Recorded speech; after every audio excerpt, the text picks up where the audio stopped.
Мислам дека се работи за еден невообичаен потек со пред се политичка позадина која нема врска ниту со хуманоста, ниту со осудата на тој страшен злочин што се случил во Сребреница.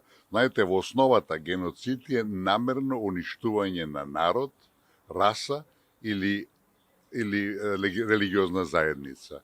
Односно свесно истребување физичко нечие. А да не забораваме дека во Босна имаше преку 100.000 жртви, а овдека беа, велам, 8.000, што е страшна помислата на убиство на толку луѓе.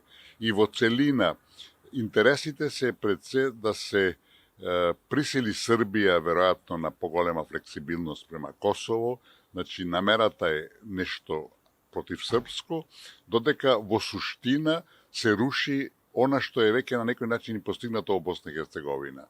Тамо Хрватско-Бошњачката федерација и Република Српска не соработува. Тамо ситуацијата де факто државата како целина не функционира. Со овој потек се оди дури во насока на уништување на рушење на таа сега за сега нефункционална државна заедница. Според тоа не се гледа која е целта на овој потек.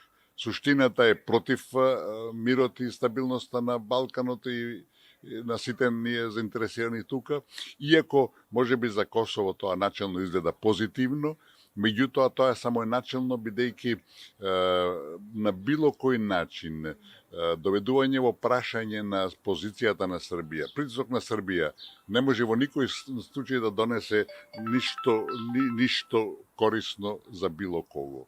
Така да во целина мислам дека потегот е погрешен, дека резултатите и последиците ќе бидат четни за сите нас, али очигледно нечии политички интереси го диктираат тоа, а тие се доминантни во светот и тие прават што сакаат.